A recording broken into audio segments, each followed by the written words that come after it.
Hello and welcome to World Insight with me, Tian Wei, coming to you from Beijing on CGTN. Coming up on today's program, the Chinese capital rolls out the red carpet for Zimbabwean President Emmerson Mnangagwa, who is on a state visit to China. An exclusive one-on-one interview with the president about his aspirations and his country's long friendship with China. And the festivities for Tomb Sweeping Day rolls across China. What does Qingming, a 2,000-year-old tradition, mean for a modern Chinese society?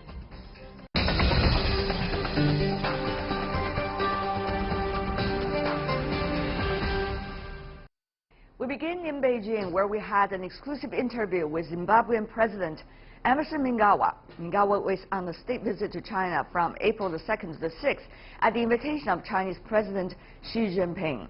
Over the past couple of years, China and Zimbabwe have had stronger economic relations. President Xi cited the country's long-standing friendship, adding the two countries should expand their cooperation under the Belt and Road Initiative and the China-Africa Cooperation Forum.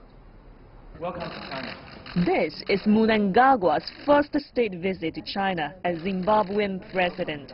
And China is the first country he has visited outside of Africa since he assumed office last November. President Xi Jinping welcomed him at the Great Hall of the People and said their relationship was poised to embrace new opportunities in the new era. He added that two sides were willing to work on the development of their bilateral ties, especially under the framework of the Belt and Road Initiative and the Forum on China-Africa Cooperation. Mnangagwa said the Zimbabwean government and its people appreciated China's support. He praised China's vision as well as Xi Jinping's thought on socialism with Chinese characteristics for a new era. He recalled a training experience he had in China back in the 1960s, adding that the country has witnessed a remarkable development since then. The two presidents also witnessed the signing of a number of agreements covering areas such as agriculture, technology, and human resources.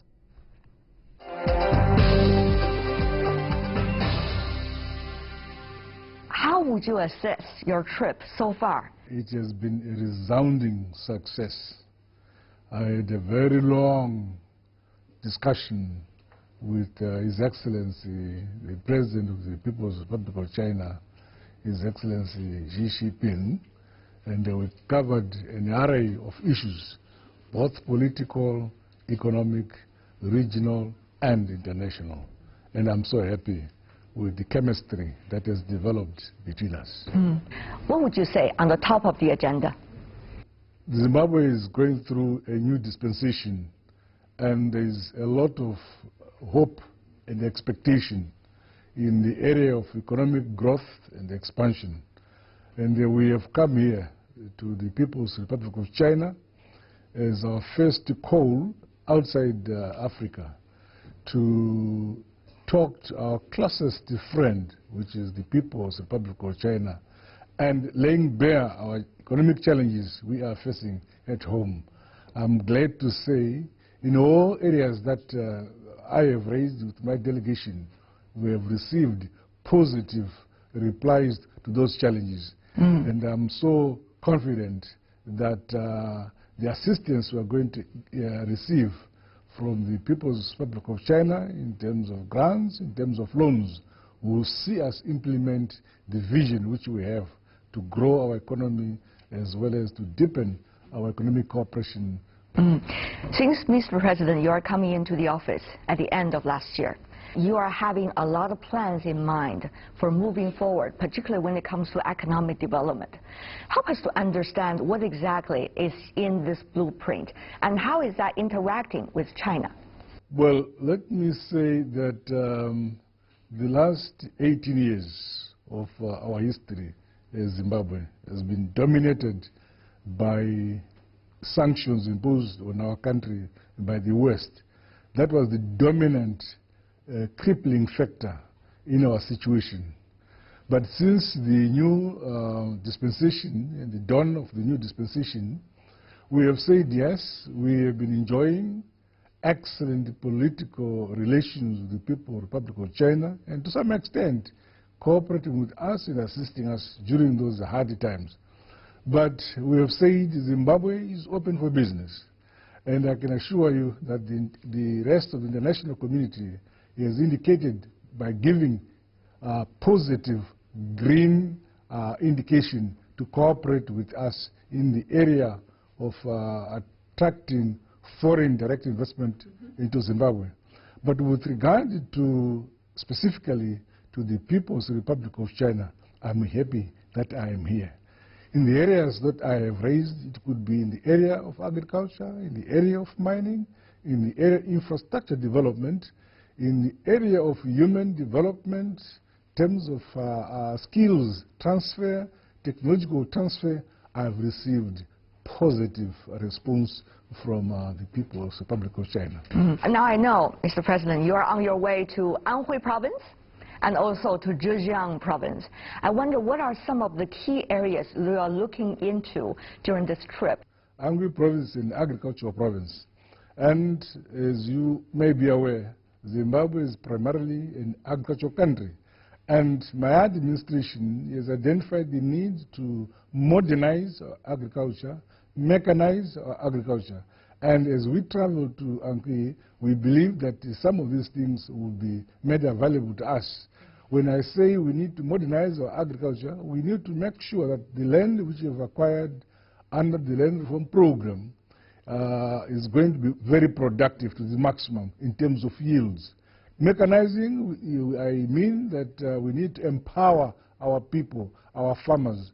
And empowering our people and farmers is to mechanize them so that they are able to use the latest practices in agriculture.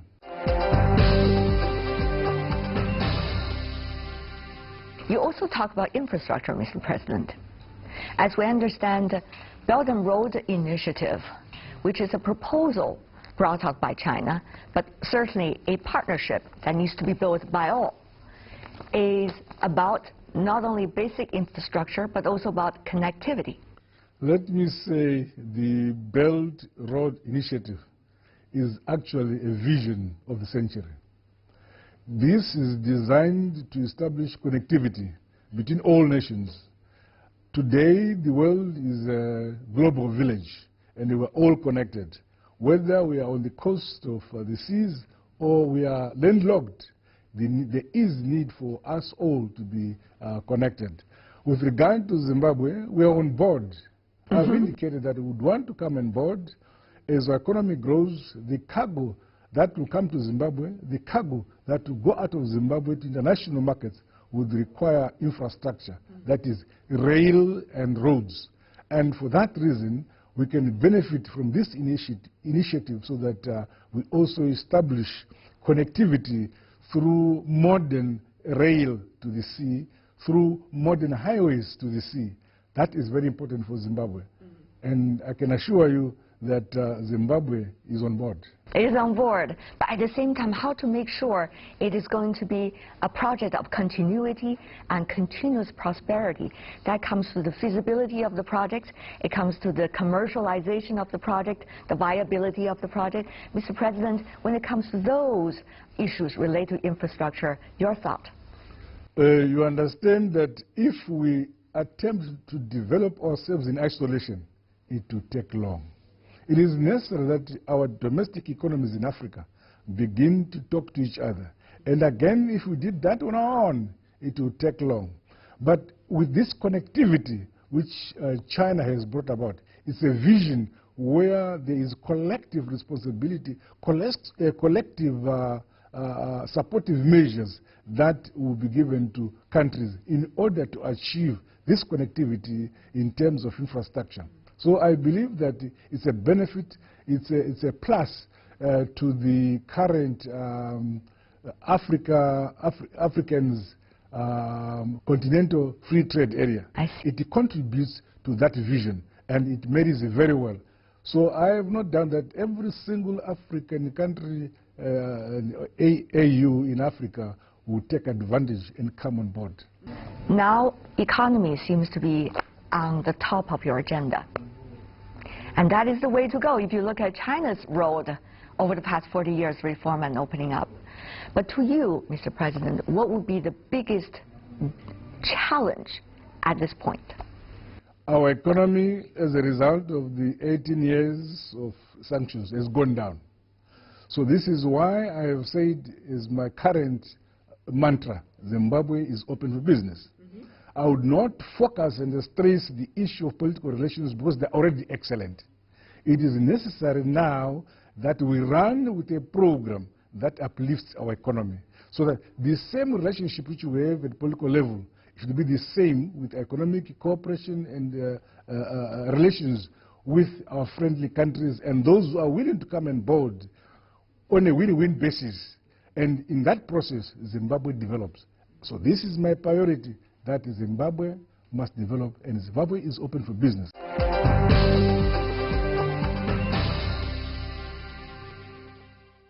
We saw you together with the Chinese President Xi Jinping talking ardently to one another, an in-depth discussion. We understand there's also a series of fruit cooperation already coming out when it comes to this future development of the relationship. But Mr. President, at the same time, people wonder why there are others who might not necessarily give positive feedbacks about the friendship, let's just say, between China and the African countries. There seems to be always someone talking in a very different tune. Your view, Mr. President, about these different kinds of voices, how much do you take them seriously? Let me put your question into two. It relates to bilateral relations between Zimbabwe and the People's Republic of China. Our relations have now escalated from the level of being all-weather friendship between the two countries to a level where we are now having comprehensive strategic partnership and cooperation. Okay, that sounds abstract to some outside China and outside of Zimbabwe. Help them to understand, Mr. President. That's why I'm separating the two issues. Okay. The second level is China has created the China-Africa relationship, a forum where China relates to Africa as a continent. That does not please everybody. It shows that some other powers feel that China is coming into their territory. For them, they feel that their influence will be diminished. But for Africa, we are so happy to have a friend to help us grow our own economies, modernize our own economies, and at the end of the day, also become middle-income countries or perhaps developed countries in the future. Do you have to balance? National interest comes first. There is nothing China has done that threatens the independence or national interest of Zimbabwe.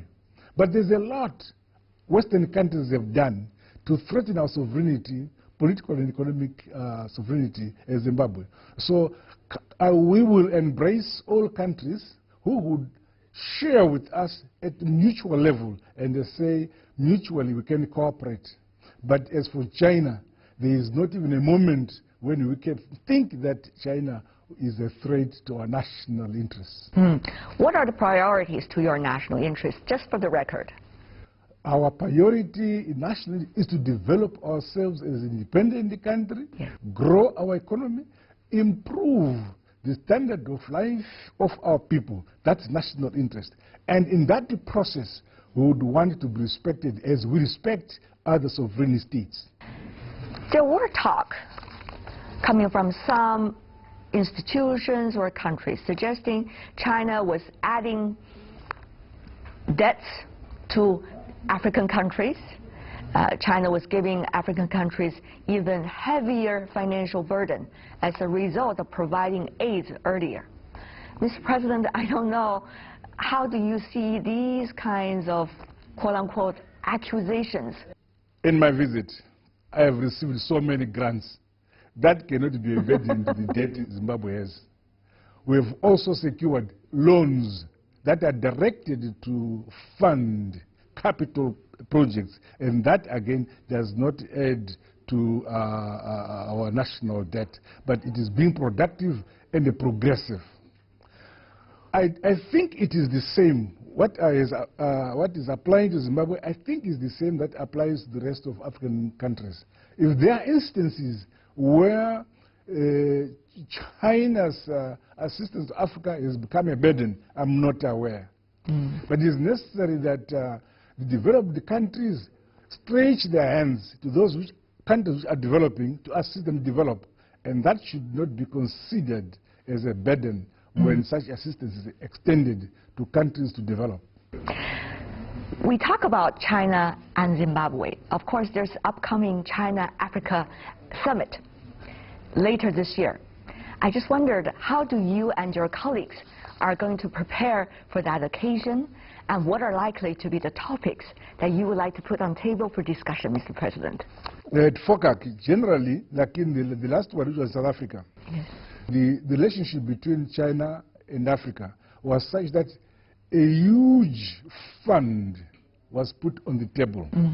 Then all African countries, the 55 member states of the AU, can put forward programs, projects to benefit from that fund. If these projects or programs are such that they will benefit not each country as an individual, but beyond being an individual country, regionally, these projects should benefit the region as well as modernize Africa as a whole. So when we come in September, we believe that with the back of our mind, realizing the thrust of where the AU is going, the thrust where our regional organization SADC is going, we must make sure collectively as a region, collectively as Africa, share how we can utilize to the maximum this benefit China has put at the disposal of the African continent.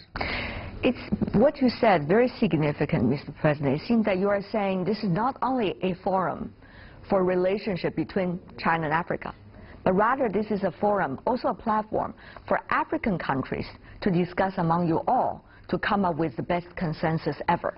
Is that what you're suggesting, Mr. President? It is true. It's not a tea party club. This is a serious come together of heads of state talking about development, talking about cooperation, talking about how do we move forward, talking about the future, so that we have a better future than we had our past. Next time when you are meeting the Chinese president, it's probably likely to be during the China-Africa summit in Beijing. Mr. President, what would you like to discuss with Mr. President from China, following up your conversation with him this time?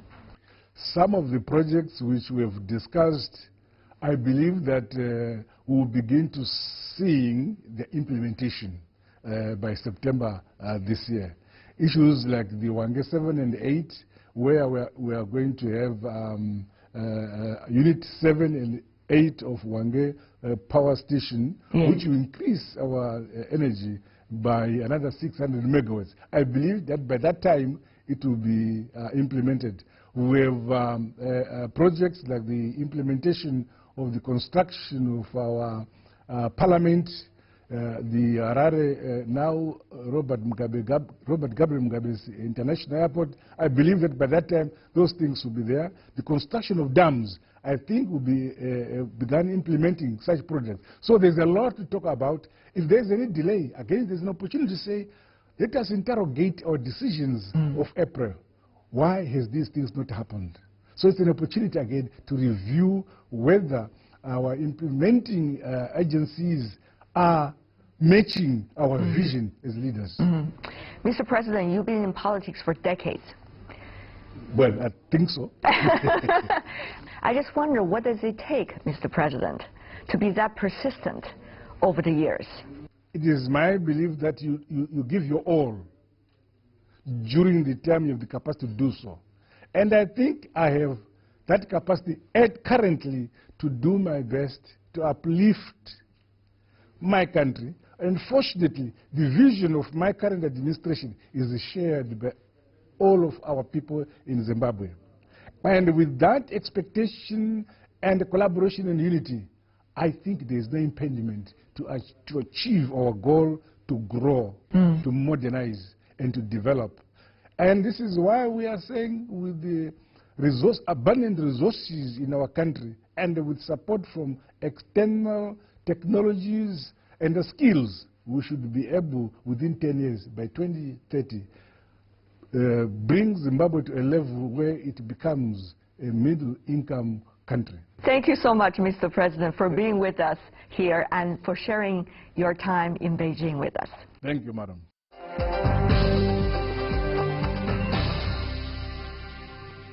Stay with us here on World Insight, still to come on our program. The celebration of Tomb Sweeping Day is in full swing all over China.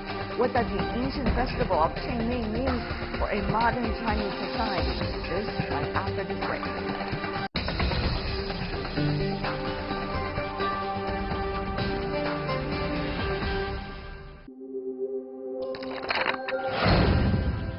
Asia, a vast land with fast growth. But the world is changing. Politics are divided and policies are debated. Technologies are accelerating and businesses are adapting. Are we rushing into an age of convergence, or are we driving into a world of division? Can Asia remain open as the world reinvents itself? Will innovation keep pace with the changes? Global opinion leaders gather at the Boao Forum in April to exchange thoughts, brainstorm ideas, and map a future for Asia and the rest of the world. Join CGTN TV and digital platforms for full coverage of the Boao Forum.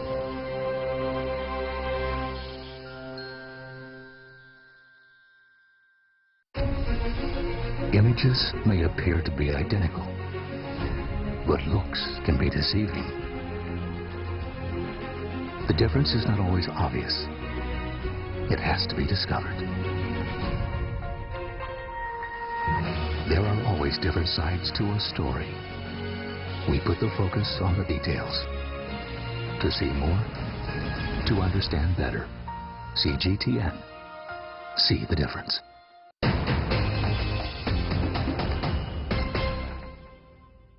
When world leaders and great minds gather, it's time to ponder and chart the course. Amid the chill of global changes, see the spring of openness and the blossoming of innovation.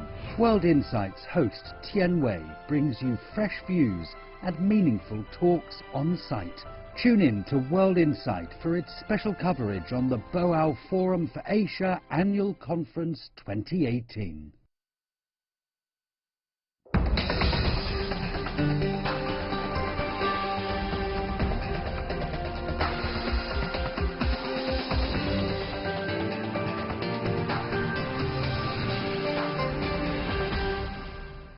Welcome back. You're watching World Insight with me, Tian Wei. Today is China's Qingming Festival, also known as the Tomb Sweeping Day. Qingming dates back more than 2,500 years ago. On this day, people pay their respects to ancestors by cleaning tombstones, removing weeds, and adding fresh soil to graves. Qingming is also one of the 24 days that divide the solar year on the Chinese calendar, heralding both the change of seasons and what would have been the beginning of plowing and sowing in traditional farming culture. Kite flying, family outings, and special feasts are also part of this annual festival. Take a look at this tradition in China's modern society. Hundreds of students and teachers of a military university attended a memorial ceremony at the Fuxing mass grave in northeast China's Liaoning province. They honored the miners of the War of Resistance against Japanese aggression, part of the Second World War. The participants also visited the Fuxing mass grave exhibition hall. It records the monstrous crimes in the city committed by the Japanese imperialists. It shows the heroic history of the Chinese people's resistance. My biggest gain from this event is to relive this period of history. It enables me to remember our history and better face my life in the future. I think we students should cherish the peace that martyrs brought us. We should work hard and make our country more prosperous. China is now advocating new eco-burials. Ahead of Qingming, such ceremonies have been held. a sea funeral was held at Liaoning's Dalian city. Families scattered petals into the sea in memory of their loved ones. Dalian took the lead in carrying sea burials in China in 1997. It has organized 250 large-scale collective sea burials. This has saved a total of 48,000 square meters of land. In recent years, the number of sea burials has increased by 20% annually. In northern China's Shanxi province, some people choose to bury their loved ones in flower beds. It's a very good idea, because we don't know where people come from, but we must return to nature. It's a relief to him, as well as a relief to the living. It also comes in line with the country's call to save arable land. Whatever the way of burial and memorial, they are meant to keep memory alive after saying goodbye.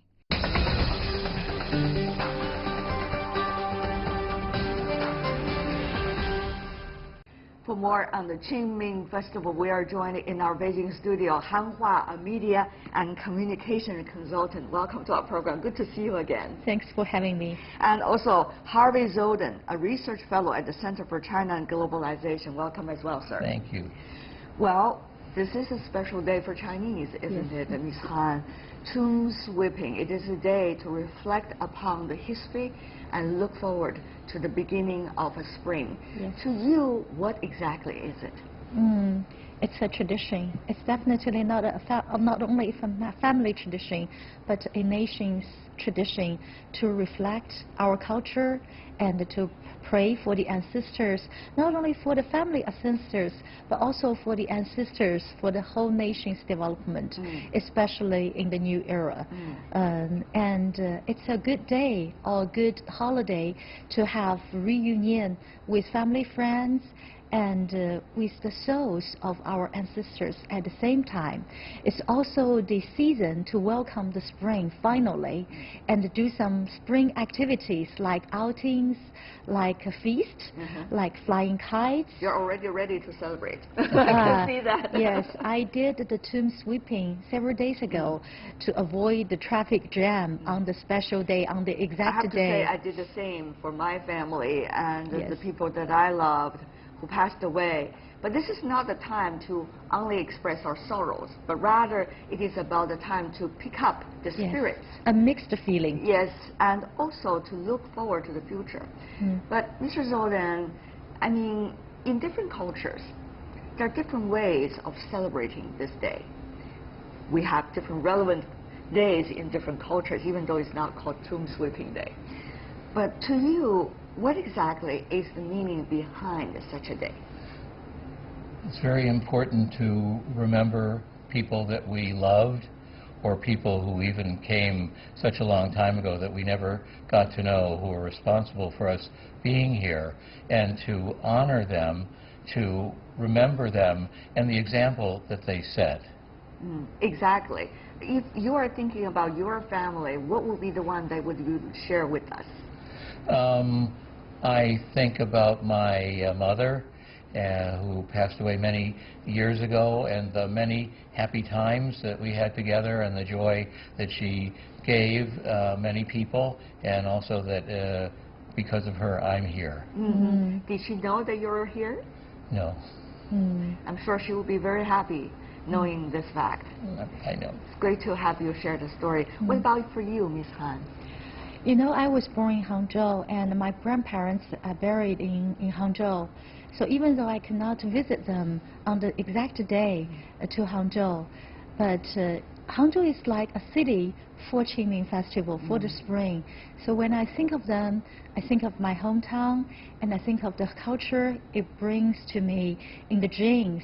And also, when you think of the culture, you think of all the beautiful things related to that kind of culture, and also the delicious food I missed very much, and also the family members, the relatives as well. I say, Ms. Han is always ready to celebrate. But, you know, especially so in this mood when I'm in the studio talking with you about this family. But this is the time really to also do some soul searching. I mean, the time that we spend with our ancestors is actually about the time for us to reflect upon ourselves and to report back in a way about what we have done, what we have experienced and how much strength we should gain in a way, isn't it, Mr. Zoding? It absolutely is, and it's a worry of mine watching Chinese culture, that Chinese culture is becoming so modern and has become so modern so quickly that less people celebrate this very meaningful holiday. And I think in so doing, in this change to modernity, especially in the big cities, China has lost a piece of its soul. Can we pick it back? I think we have many means to do that in these modern days. We even have very modern technologies, such as to pray for the ancestors online. We can use these modern technologies to remind us, to help us to think of this traditional culture and ancestors and what they leave to us in many ways.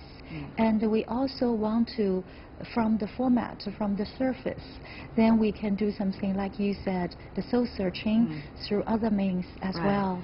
Chinese are always on the move. That's what we know. Yes. China is moving very fast, changing very fast, but how much luxury Chinese would have when it comes to time to really reflect and to do some soul searching. If there's no better time, this is exactly the time. The exact moment. But you know, Ms. Han, it's not easy to do soul searching. You went to see your ancestors just a few days ago. Yes. And I have to say, I followed suit. I went to see my grandma on my mother's side. Yes. And the road was extremely jammed. Yes. The way to the tombs were extremely hard to get to because of the enormous amount of people who all want to do the same thing like we do. Yes. Here's the thing. You got limited resources, whether it's traffic, whether it is the cemeteries that could be there available for people. Because China is coming into the aging society, by the way. Yes. So a few 100 million. So here's the thing, the tradition vis-a-vis reality. If it was you, Mr. Zoding, how would you handle that? I think this is a I heard a long sigh. Yeah. You know the realities here. Because it's a difficult question. As I said, China is changing so quickly. So I think that we always need to pay attention to our ancestors. And one thing, though, in your country, unlike in mine, in your country, you have a very strong president who would like to promote the rejuvenation, the great rejuvenation of the Chinese nation. And I think this is part of people coming back and the long lines of traffic that you saw. So when people are proud of their country, they engage in the country's culture. So I have great hope. But at the same time, the reality is the road just cannot take that many people. And this is only a few weeks before the tomb sweeping day. Yes. Not to even imagine what would happen on the day of the tomb sweeping day. Yes. So that is the, in a way, conflict we are having right now. Yes. The demands coming from the society and people's respect for the culture, to follow the cultural traditions, vis-a-vis the limited resources. Yeah, I think the general tone is that, like Harvey said, we are in the mood of cultural rejuvenation, and we respect culture more than ever, especially after the opening up of China to a fast development till today. So we have means, like we discussed, we have means to tackle that kind of problems or challenges down the road. We have the modern technology, or in the soul part or spiritual part, maybe I'm a person like to take practices, to exercise these practices. For example, I'm thinking, if I'm going to the tomb sweeping on the exact day that I cannot avoid the traffic jam, then this road towards the ancestors might be a very good way to do the soul searching. Good for you. While you're driving the car, one doing soul searching, multitasking at the same time. But that is the reality. It's not just about the traffic. It's not just about limited cemeteries. It is also about whether we need to take a look back at the traditions. Because the traditions are being formed over the thousands of years as a result of the realities then. So now things have changed and evolved. Will we still follow the same exact tradition what would be the kinds of innovation we can bring to the tradition? You are waving your hand. You do not want to say. No. We think we cannot follow the exact literally. For example, burning the papers. Exactly. The paper money. We want to have our ancestors, the Chinese believe in the heaven to be rich again. But certainly the environment here, particularly the air quality in Beijing, will be enormously influenced as a result of that. In the most recent years, I have been going through some of the, for example, my parents' classmates, university classmates passed away. So I always comfort them that the souls are living, are staying, even though the human bodies are gone to the afterlife. So I think we cannot follow the exact tradition, the ritual, strictly. It's almost 2,500 years so old. So we are creating some new traditions. We are forming the traditions nowadays. For example, we are not allowed to burn the paper, either the paper money or the paper building for the ancestors, especially in the cities, right? So we are dumping those traditions for a better environment. But we have some other new traditions are formed, like the green burials, like the sea burials, like the tree burials. I think these are some modern ways, but will become tradition for the next generation after. I think society is adapting. So about the burning the money, people are now burning paper copies of MacBooks and mahjong tables. Seriously. And so it's very much the spirit of the tradition, but in a very modern sense.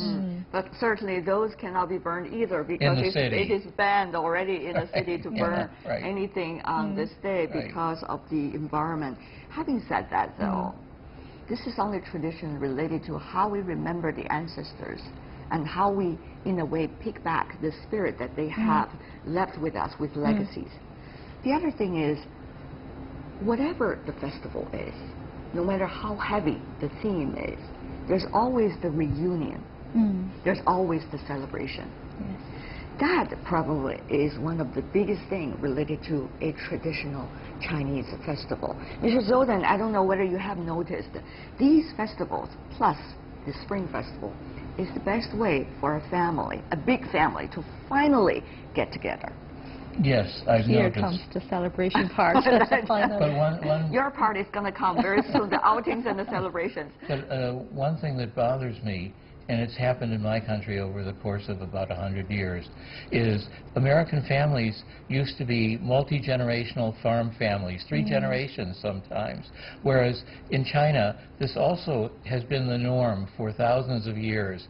But I worry now that some families that are very well off and too busy are warehousing their senior citizens in old folks' homes. I think it's terrible. And it's also terrible that companies are coming in from the outside and the inside who are salivating over the Chinese market. So you do not think, in a way, the real tradition has been picked up, but rather only the format. The real tradition to you is the respect for the elderly. Well, to be in a big family. To be in a big family and to respect people while they're alive, as well as when they're passed on. Do you think that is the issue? That's a very good point. In Chinese, we say 后养薄葬, meaning literally translation is that seek support, but thin burial, meaning we should support the elderly, we should respect them. When they're alive. Yeah, when they're alive, but then we should give it maybe a simple burial ceremony. This, like in our tradition, one of the methods to pay real respect. So I think we should honor this kind of tradition when they are still alive, when they still can be the soul of the whole big family. But Ms. Han, you know yourself that you're away from your hometown. Yes. You're not necessarily still in Hangzhou, right? You're working here in Beijing. Yes. So there is the reality vis-a-vis the tradition and the amount of respect according to the tradition that you could have for the elderly or for the family tradition in a way. Yeah, physically we are apart, but I'm happy that the government has executed this kind of family, this kind of holiday mode that we can celebrate in this special holiday.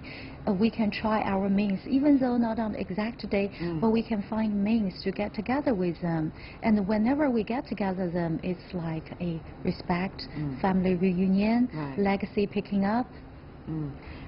At the end of our show, it's always the best time for people to think about the literature traditions and to think about the folk traditions on a day like this. If I could ask you, whether you are from other parts of the world or here born in China, what would be the thing that you would like to share with us on this very solemn and yet important day? Mr. Zolden, what would you say? That to remember the past, but also to prepare for the future. And so I always think back about my family. Being Jewish, every year we light a candle, a 24-hour candle for our ancestors who have passed on, and it gives us a memory of their example of their life, and sets like a ruler actually for us to measure ourselves by. Hopefully we can measure up to the people who went before us. All right, and Ms. Han. Okay, I always miss the time when we, the family members of mine get together and we read articles, especially the poems written in Hangzhou by so many poets in the history. Is there one in Chinese that you would like to share with us? And eat Qingtuan together. In Chinese, 天街小雨润如酥，草色遥看近却无. Just 2 sentences. All right. Is that okay? With that poetic wrap-up, I guess we have to come to an end to today's discussion. All the best to you and your family. Thank you. Thank you. You too. And that is all the time we have for today. If you'd like to see more, try to find us World Insight CGTN into your search engine or check out our YouTube channel. You can also follow us on Twitter, Facebook, and Sina Weibo. From Tian Wei and everyone on the World Insight team, thanks for watching. Tune in again next time for insights across China and around the world. Good night.